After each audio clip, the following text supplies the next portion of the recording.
সহ দেশের বিভিন্ন জেলা শহরের আদালত চত্বর, ডিসি অফিস, এসপি অফিস ও গুরুত্বপূর্ণ স্থানে ব্যাপক বোমাবাজির ঘটনায় ঢাকার সাভার ও চাঁপাইনবাবগঞ্জে 2 জন নিহত এবং 100-এরও বেশি লোক আহত হয়েছে।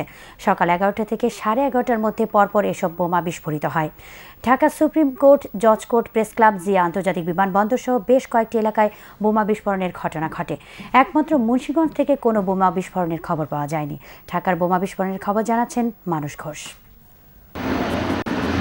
11:15টায় বিস্ফোরণ হয় প্রেস ক্লাবের পূর্ব পাশে গেটের কাছে বিআরটিসির বাস স্ট্যান্ডে। প্রায় একই সময়ে পাশে সচিবালয় ও ডেসা অফিসের মাঝের রাস্তায় ঘটে আরেকটি বিস্ফোরণ। এর পরপরই বোমার আরও খবর আসতে থাকে হাইকোর্ট প্রাঙ্গণ, জজ কোর্ট, গোলাপ শাহ মাজার, শাহবাগ, ঢাকা বিশ্ববিদ্যালয়, জিয়া আন্তর্জাতিক বিমানবন্দর, বাংলা মোটর সহ রাজধানীর বিভিন্ন এলাকা থেকে।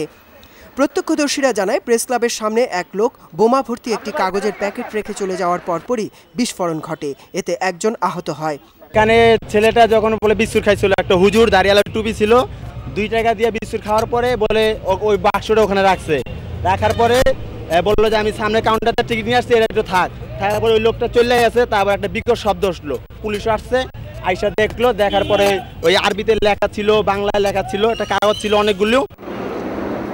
সকাল 11:10 জিয়া আন্তর্জাতিক বিমানবন্দরে বোমা বিস্ফোরিত হয় একটি পরিত্যক্ত সিঁড়িতে। এর পরপরই বিমানবন্দর রেল স্টেশনে আরেকটি বোমা বিস্ফোরিত হয়। এখানে বোমা রাখা ছিল একটি চটের বস্তায়। 11:30টায় বোমা ফাটে বারিধারার আমেরিকান দূতাবাসের সামনে ফুটওভার ব্রিজের কাছে। বিমানবন্দর পুলিশ এই ঘটনায় সন্দেহভাজন 5 জনকে আটক করে। প্রতিটি জায়গায় এই বিস্ফোরণের সাথে জামায়াতুল মুজাহিদিন নামের একটি ইসলামী সংগঠনের লিফলেট পাওয়া গেছে।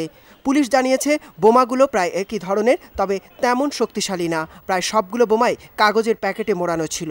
4টা ব্যাটারি পাওয়া গিয়েছে, আর হলো আপনার ওই কিছু কাঠের গুঁড়া ছিল ওর মধ্যে।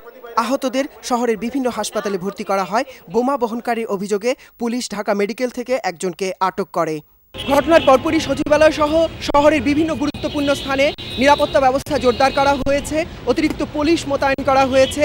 রাস্তায় চলছে গাড়ি তল্লাশি। এদিকে দুপুর 1টার পর থেকেই শহরের পরিস্থিতি পাল্টে যেতে থাকে। ঢাকা বিশ্ববিদ্যালয় সহ স্কুল কলেজ ছুটি হয়ে যায়, অফিসগুলো ফাঁকা হতে থাকে, কোনো কোনো জায়গায় দোকানপাটও বন্ধ হয়ে যায়।